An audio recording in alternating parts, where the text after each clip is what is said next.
Welcome to another episode of Phil Jordan's Psychic Sleuth. Today's episode should be quite provocative to the thoughts of each listener. Provocative probably in the manner that it will allow you to consider and reconsider your thoughts of the spirit world and what lies beyond. As faith is an individual journey, each of us must consider the myriad of philosophies, theologies, and spiritualities that create our faith and understanding as to what is comfortable for our spiritual journey.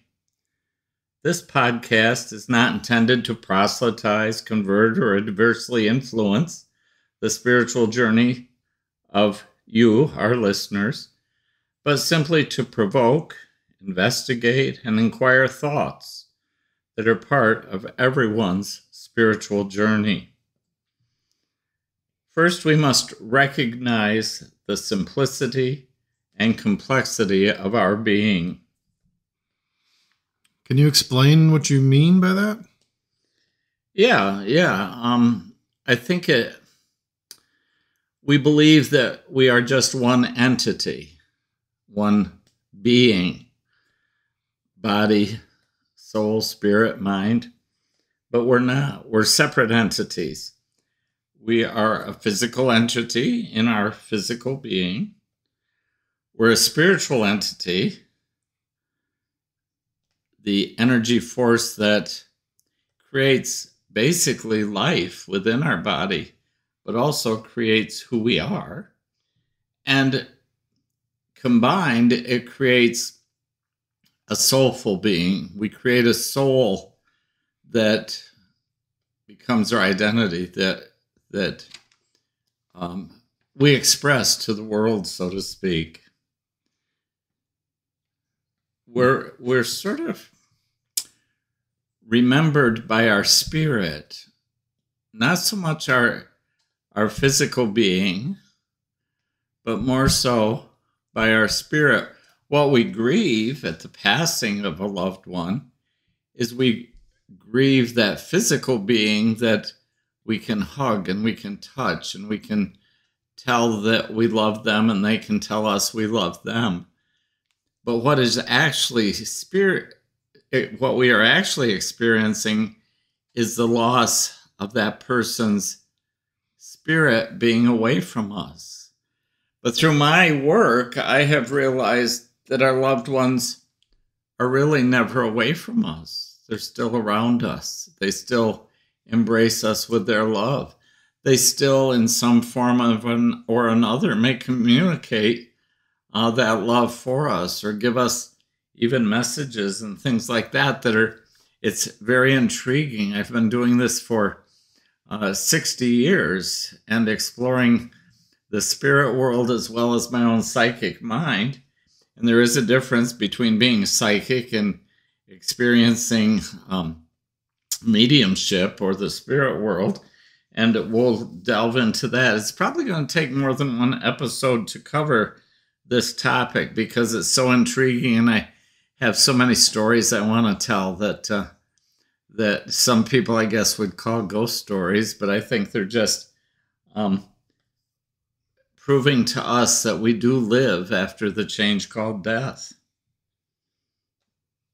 So we're all on our journeys. We must remember what our journeys are and what journeys we are on. Are we on multiple journeys? Or just well, as I was saying, I think we are on multiple journeys. I think we're on a spiritual journey as human beings. And we're also on a human journey as spiritual beings. And in a lifetime trying to create a soul that will not only experience love, but share love, but also create a soul that can endure most anything.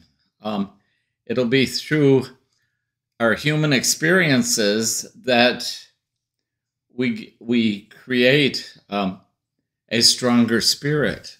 It'll be through our spiritual experiences that we can withstand some of the human experiences that we have to go through, some of the tragedies, some of the losses, as well as some of the joys. And that's as we travel through those human experiences, we're creating not only a stronger spirit, but that spirit is becoming acclimated and building a faith within ourselves. And so all combined, all those journeys are combined. It's sort of like a four-lane highway headed where so many different people are journeying at different speeds, different pathways, and it really gets quite intriguing.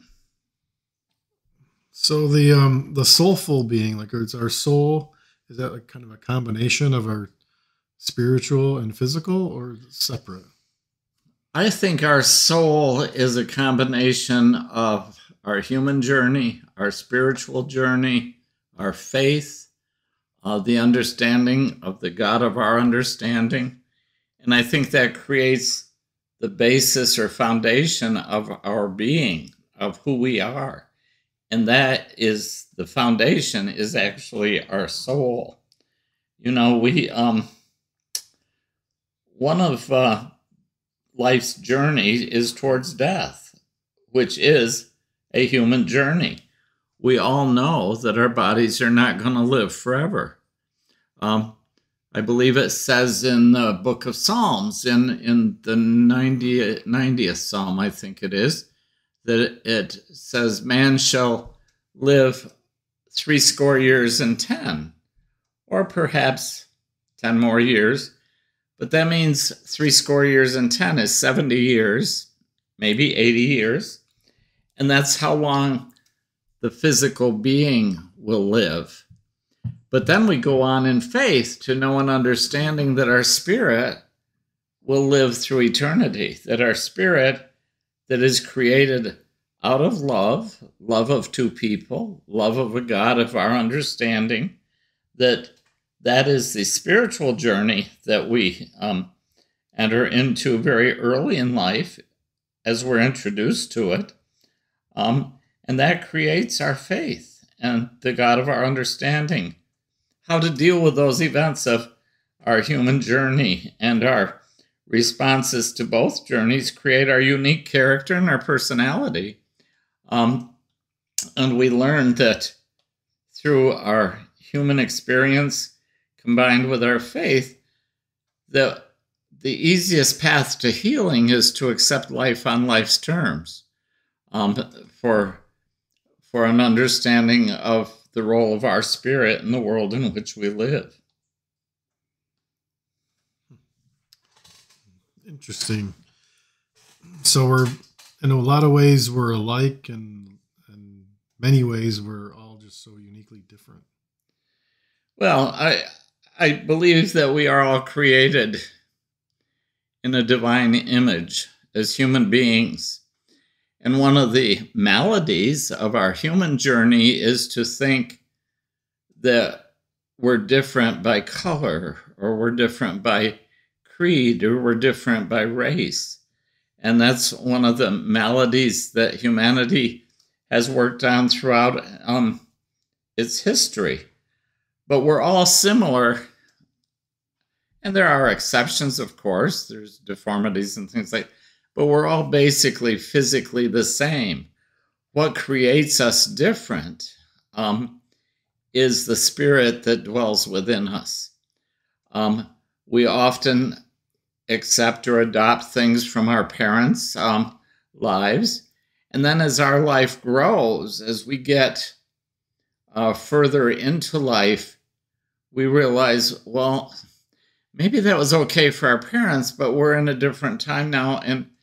And as long as we listen to the goodness within, we won't get betrayed. I think that's where sort of the Lord's Prayer says, lead us not into temptation, because Jesus knew that there were all kinds of temptations in our world, and that if we followed those temptations, it could change our spiritual input and our importance to our journey through creation.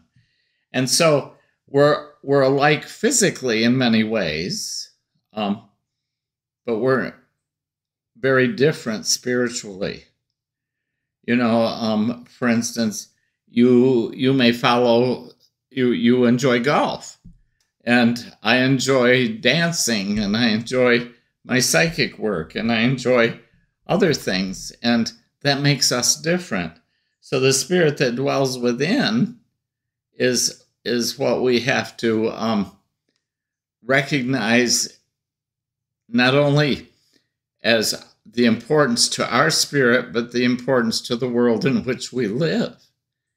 And I think that's hard to comprehend. In the beginning, I was mentioning that we have to recognize the simplicity and the complexity of our being.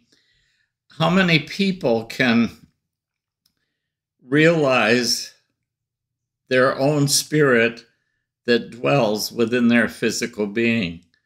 Take just a moment and close your eyes and think, I can feel my body, but I also feel a separate entity within myself, which is the spirit that gives that body life. And that's why I think when we talk about healing later on, we'll realize that a lot of times our spiritual maladies or our psychological maladies may actually cause some physical illnesses. Like we may have a broken heart and we may actually develop a heart-related physical issue.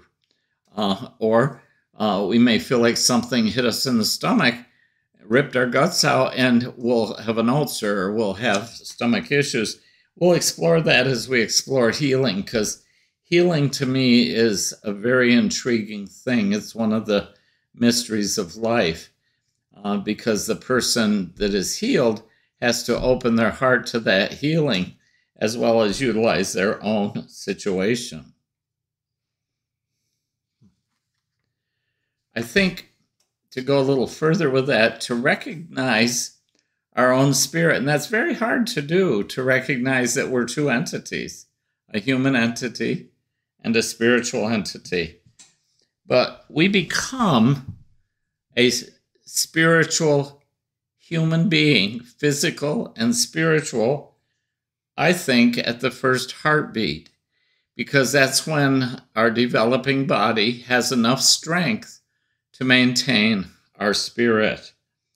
And our spirit from that point on should become a gift to ourselves, and ourselves should be a gift to the world around us, our spiritual self. And therefore, no two people are alike, not even identical twins. They're alike in body, very, very much alike, identical twins. But in spirit, they're different. Often with twins, there's an extrovert and there's an introvert. So they're very different spiritually and psychologically. And so that in itself is intriguing. And I like to think that creation is a beautiful garden, and that we are individually a flower in that garden.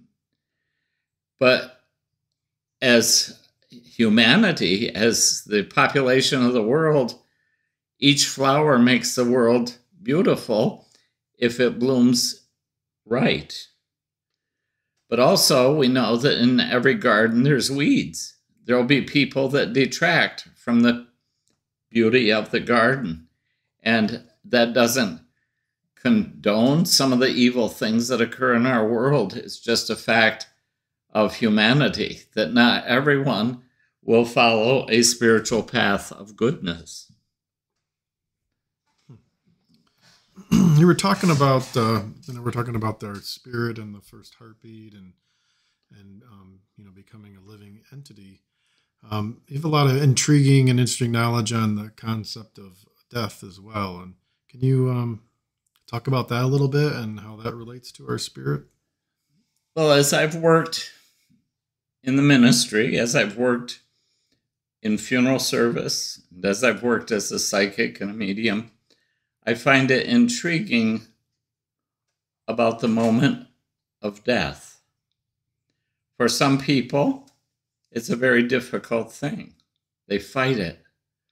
Other people just close their eyes and let it happen.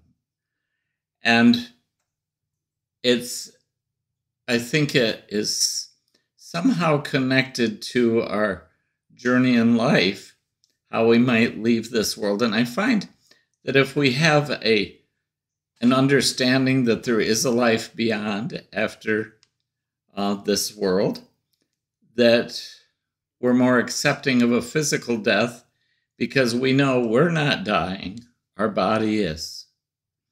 And that could take us also at a journey as we continue in the next couple episodes. We'll talk a little bit about reincarnation and whether that is an interesting belief that much of the world believes in, and probably most everybody believes in to some capacity.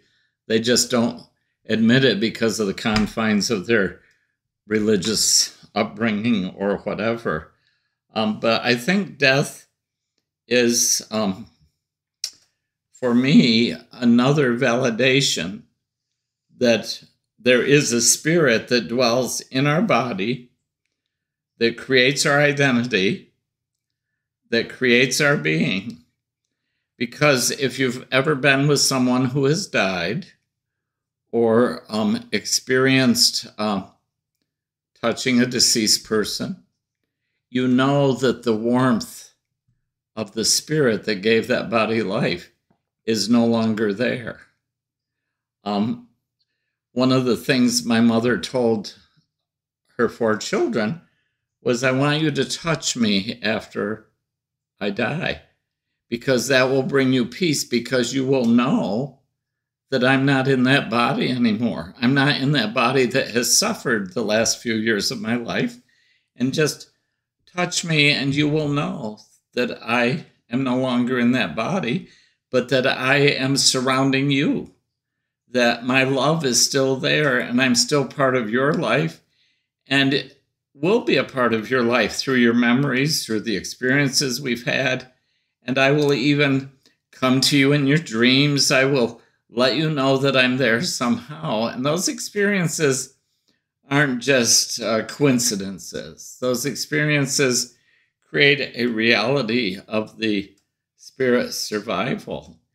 And that's what we as Christians and so many of the other major religions believe, that we do continue after the change called death.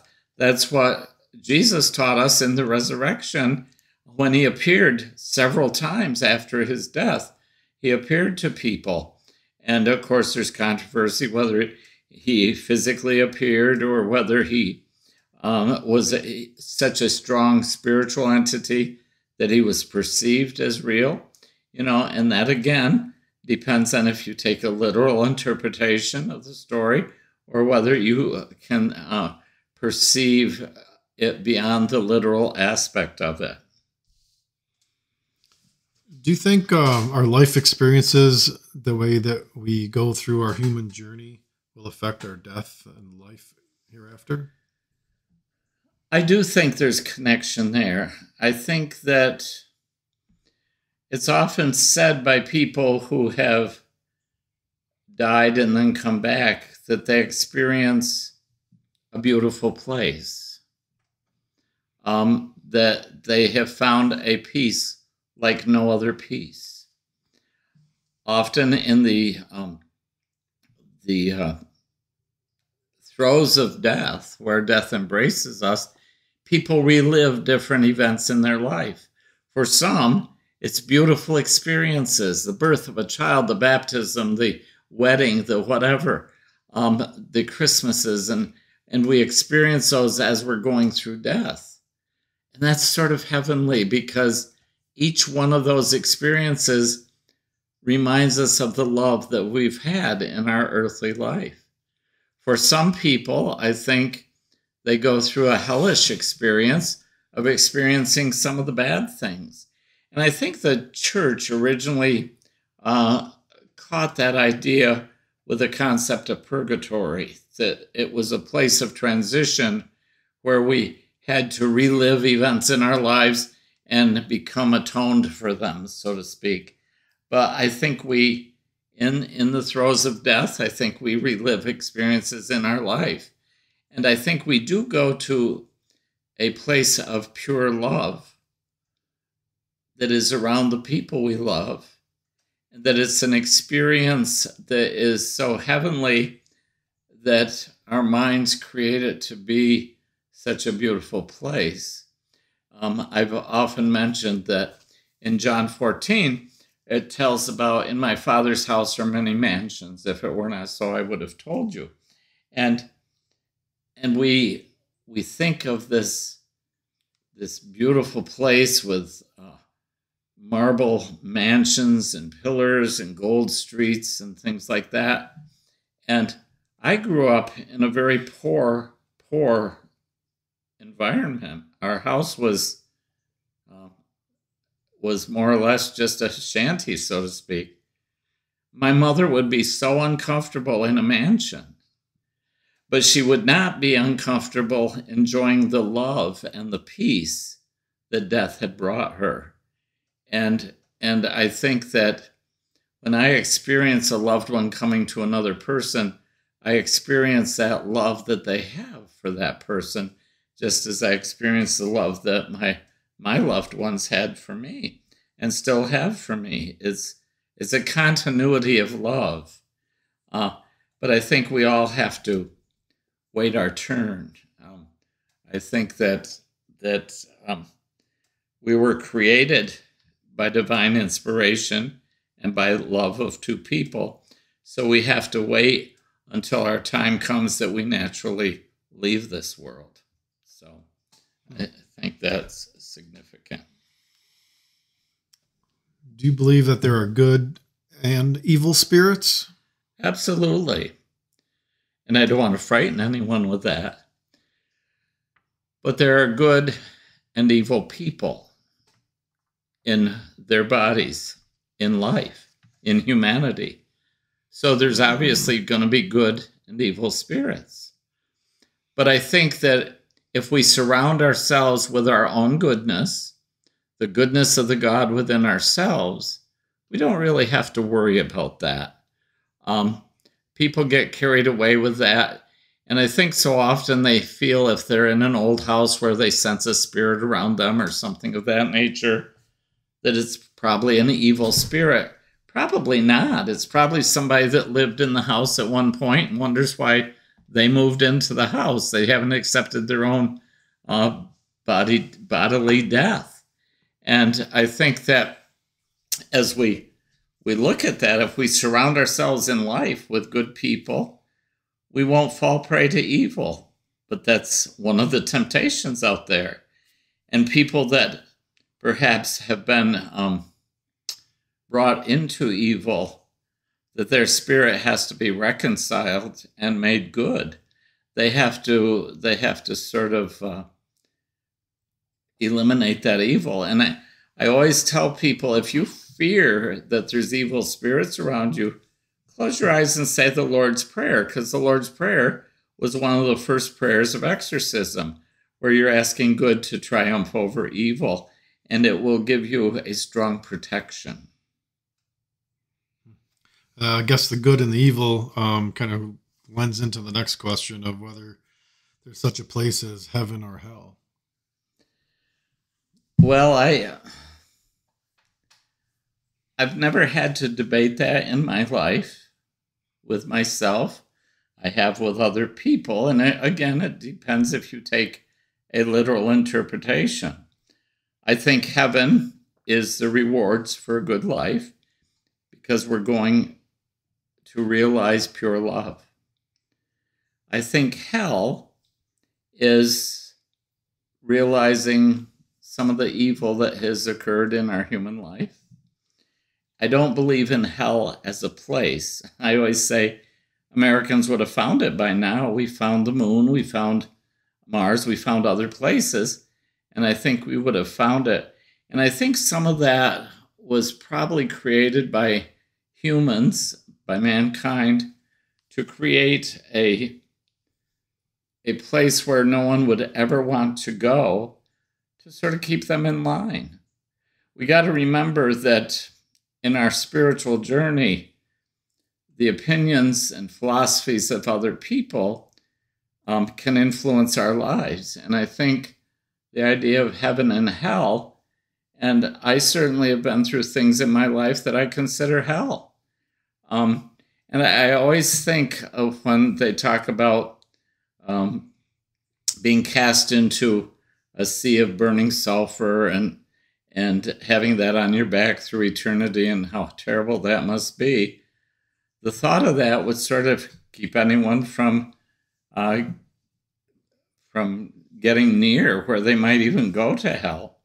And I I think that probably at one point, this may seem really bizarre or far-fetched, but when we have a volcano that erupts on Earth, what spills from the volcano is molten rock and ashes and that very destructive magma that comes from the volcano. And it's coming from the earth. So we obviously know there's molten rock and things in the earth. So I think probably that helped to contrive that idea of hell as a physical place. And I know there's people saying right now, oh my gosh, he is so misled. But I try to make common sense out of the things that my faith has brought me to. And I guess the only people that I don't think I'm going to hell, but a lot of people think I do because of my beliefs. A lot of people think that I'm evil or that I'm going to hell because I explore the gifts of the Spirit. And I look forward to a heavenly place. I feel, yes, we've created a physical identity, but that physical identity is created by the Spirit that dwells within. The spiritual identity is what we really recognize. So when I leave this world, I know that people that have gone before me will be there to greet me. Not just people, but animals. All animals have spirits too. And I can see where animals will be with people that they've been with in life. To me, it's just spiritual fact that we live after the change called death. You know, it's sort of like the UFO phenomena, which we'll discuss in another episode. Too many experiences of what life after death is like have been conveyed to us by people who have experienced it and brought it to us in their own individual stories. How they perceived the pure love in the world beyond is what they experienced. And it's like UFO phenomenon. I believe in UFOs simply because too many people have seen them, and too many people that have intellectual stature, professional stature, police officers, doctors, lawyers, and you can't convince them that they didn't see it. And I mean, they were up close experiences. And so there is going to be, I guess what I'm trying to say is the spiritual things in our life have to be proven to us. We have to come to an understanding of what is right in our journey and what is not right in our journey. But I've been a person who, since I was a youngster, would always discern what I should believe, what would be beneficial for me to believe, and reject what seemed nonsense to me.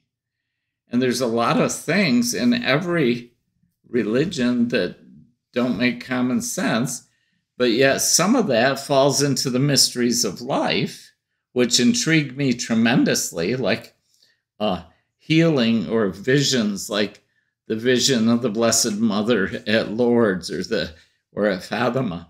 Those are experiences that I know that those kids experienced that. I know the Blessed Mother appeared to them and communicated with them. When I was about 16, I watched the movie The Song of Bernadette. Of course, that's back when it was in black and white, so it was a long time ago. And Jennifer Jones played in The Song of Bernadette. It was Bernadette who became a saint. And she was a sickly child, and her and her brother and sister went to gather wood, and there were poor people. They were gathering wood. Brother and sister went across the stream to get more wood. She couldn't go across because she had asthma. Well, while they were across the stream, the Blessed Mother appeared to her and told her many, many things, some of which have come to pass, and some she didn't even dare tell people. And she was ridiculed when she professed what had happened. And she was ridiculed, and people didn't believe because, number one, they didn't dare to believe. Number two, they just found it unbelievable. But that's what's wonderful about the mysteries of life. They're so unbelievable, but yet believable. And so that's why Bernadette is one of my favorite saints. And of course, I take all my troubles to the Blessed Mother, because who do we take our earthly troubles to? Our mother. So why not take them to the head mother, so to speak? I never thought of the correlation between like volcanoes and fire and hell, with like fire relating with hell. That's kind of interesting. I could be wrong with that, but the fundamentalist faiths describe it as a burning sea of sulfur, and that you'll be in torment through eternity, which is quite a long time, like forever. And I had an opportunity once to share a funeral with a pastor of a fundamentalist church. And of course, he was very concerned that I was a psychic, which he professed could be evil. And so he read, I think, from the book of Romans, where there'll be idolaters, adulterers, magicians, and people that will be led astray and burn in a burning sea of sulfur through eternity. And my godson's father was there, and on the way out of the church, he asked me, he says, I wonder what he was referring to when he said the magician, referring to me as a psychic, I'm sure. And I says, well, I don't know for sure, because if I was a magician, I would have probably turned him into something different on the altar or something. I wouldn't have done that because I'm not evil, but we have to be careful where we take our beliefs. Even in the psychic work, people get a little carried away and go to extremes. And for me, my investigation in the spirit world is simply, I want to know where I'm going, and hopefully I know the way to get there. And John 14 tells us that. I am the way, the truth, and the life. Nobody comes to me but by the Father. And so you got to give credit where credit's due. God created all of us, and it's a shame that our humanity's taught us not to respect each and every one of us. Even in situations where someone professes evil, they're born out of love, the love of two people. And someplace in their life, they took a wrong turn, or they followed the wrong person. And that took them through temptation into evil, and perhaps remained evil. We've seen that with people like Adolf Hitler, that there's no way you can justify that as anything but evil, because it was evil. And the killing of 6 million people. But yet, I have people in my life that don't believe that even happened, that it was filmed in Hollywood. How can you do that? I know it happened, because I have an acquaintance that was in our town that was at Auschwitz, and or one of the concentration camps, and had a number tattooed right on her wrist, and had a terrible experience with that. So, but I think if we can understand the spirit that dwells in each of us, when we leave this world, we will not only go through the most wonderful times we've had with our memories, and that's one of the gifts God gave us, is memories, to relive some of those wonderful experiences. But it will also create a place of goodness in the lives we leave behind, and in the lives where we're going to people that that have been with us before. Do you believe in angels? And if so, do they exist only in heaven, or could they be like spirits around us as well? I find that very intriguing, because I definitely believe in angels. But I think some of our own spirit loved ones could be angels to us. They could convey to us from the spirit world perhaps information that we need to consider. Not necessarily to lead us in any special direction, but I consider, St. Joseph had a dream, or that we talked about last week. He had a dream, or an angel of the Lord spoke to him. Who's to say that his grandmother was an angel of the Lord? She was created by the Lord, or by God, our Father. And why wouldn't she want to save the life of her coming grandchild? And why would she not warn Joseph, get away from the rule of Herod? He's going to put the baby Jesus to death. And so they fled into Egypt. And so I think that yes, there's angels. I believe there's archangels. I believe there's just like we have saints among us. As we go through life, we have personal saints. We have people that have saved us from terrible experiences in our lives. And I think that we have saints among us all the time. And I think the ability of saints is just what the ability of Jesus was, to show us how to be good and decent people, and give us a desire to be good and decent people. So yes, I believe in angels and saints. I believe that there are evil spirits, but I think we keep them at bay just through our own goodness. And I think as long as we don't open our hearts to that, we won't get involved with that evil. The evil spirit, is that the same thing as a demon? Yeah, I think it's just a labeling. I think a lot of people call them demons, but I think that our band of saints and our band of angels protect us, because God wants us to share not only his gift of love to the world, but his gift of talent, his gift of our skills. And we can't be sidetracked by evil. We've got to follow our goodness. Another question. Certainly people that, have many different beliefs, right? And you're very good on what yours are and describing all the ones that are out there. But what if there's beliefs that, or we believe in things that don't really exist? Or how do we know, they don't exist? Well, I've had asked me many times throughout my life, Phil, you're a faithful person and you believe all this stuff about heaven or the world hereafter and stuff like that. What if that doesn't exist? And my theory behind that is, so what? If it doesn't exist, it gave us a reason for living.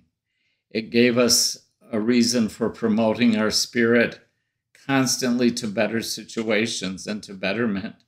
And in my knowledge from the spirit world and in my knowledge from my faith, I know that it exists. I have no doubt whatsoever. I know that it exists. And if someone doesn't believe it exists, then that's too bad for them, because they've missed out on a mystical, mysterious part of life by having faith. And it just gets me so excited to think of the mysteries of life and the mystical things that happen in life. When I was in college, I had a roommate that professed to be an atheist.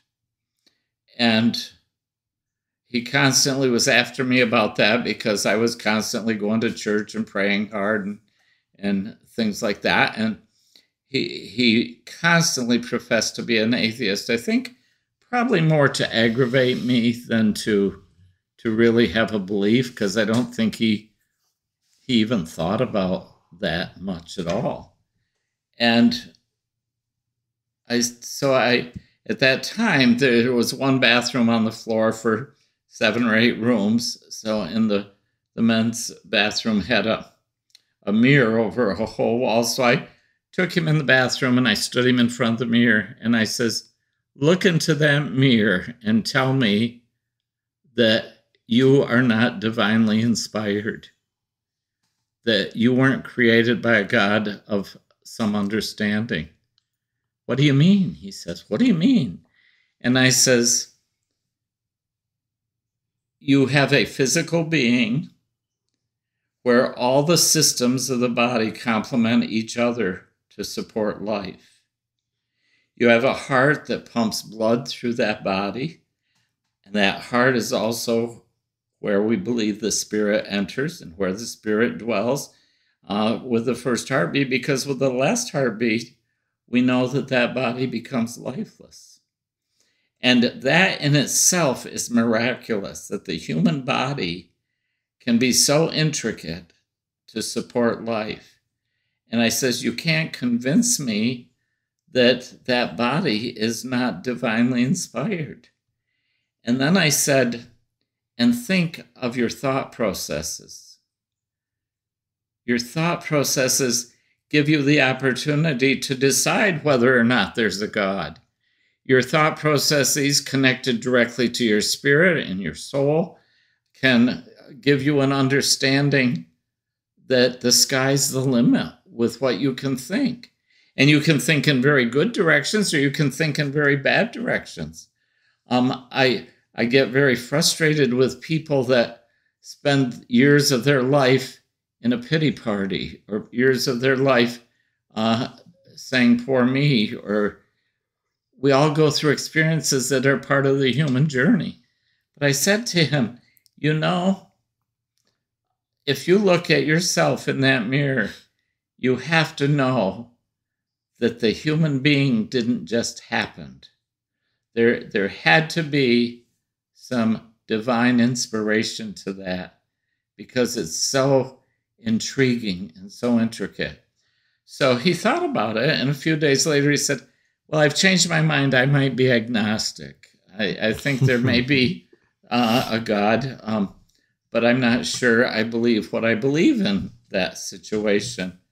And I'm sure later on, I haven't been in touch with him, but he was a very spiritual person and didn't realize it. So I think he was just going through the pangs of late adolescence and trying to create an identity for himself. So often we try to create identity through our spiritual journey. And what we have to do is create our spirit through our spiritual journey. You know, I've watched people go through trying to create their identity with being very firm in their convictions about politics or their convictions about the gay movement or whatever, trying to create an identity by a strength of spirit that they know will radiate out and create controversy or whatever. I want to be known for being a good person. That's what I think Jesus wanted for us, is to be known for the goodness within ourselves. I hope tonight I didn't sound like I was preaching too much, but so much of our spiritual journey is connected to faith, and so much of our faith is connected to religious convictions. And, you know, churches are diminishing in their attendance. And a lot of that is because they don't evolve. The human spirit evolves from birth right through to death.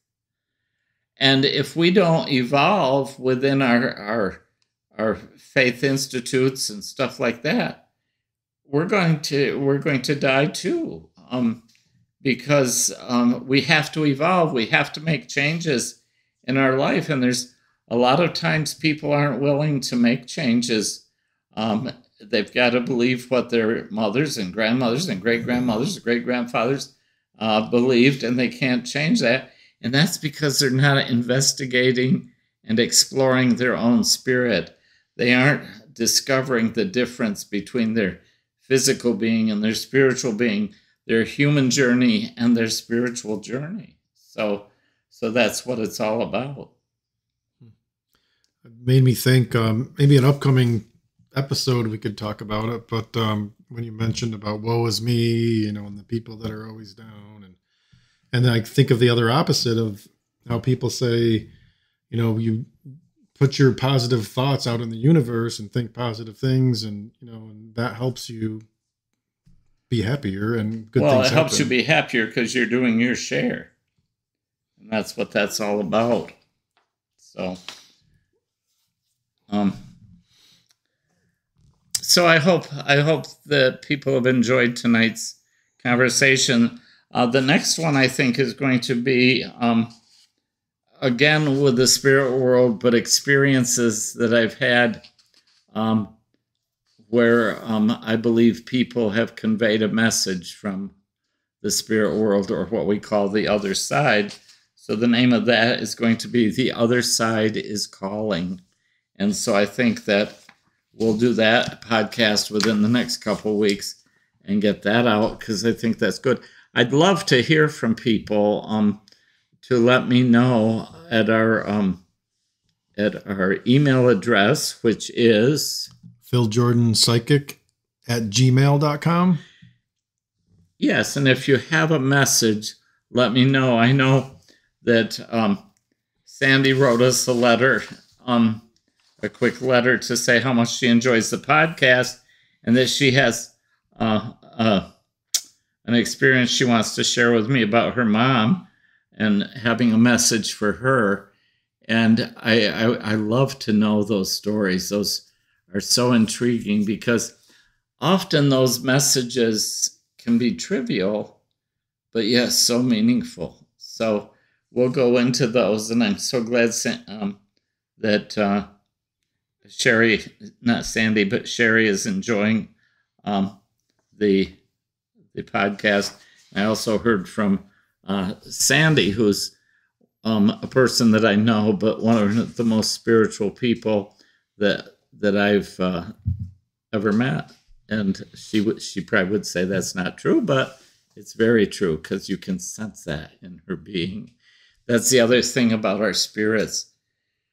People sense our goodness. People sense our negativity. People sense our evil. And it's not just in the human population, but we see that in the canine population. You have dogs that will come up to anybody and love them and want to be petted by them, and then you have other dogs that there's people that they'll just growl at or snarl at. And so we do sense each other's spirit while we're on earth. And I think we can be capable of sensing the spirits of those we love that lie beyond earth. Sounds good. And again, the email address, if you have questions or something you want us to talk about in the future, philjordanpsychic@gmail.com. And also, if you want to get some more information on Phil Jordan, you can go to the website, philjordan.com. Yeah, the website will tell you. I still do consultations over the phone, through the mail, or in person. Tells you how to do that. The phone number's on the website. And I speak with people all over the world. And it's intriguing that still after 60 years, I still can do that. But I think the more I do it, it's like an artist. The more you paint, the better you get. And so I think my intuitive self is probably the strongest it's been. Very good. Thank you, and may you be blessed by the God of your understanding. Thank you.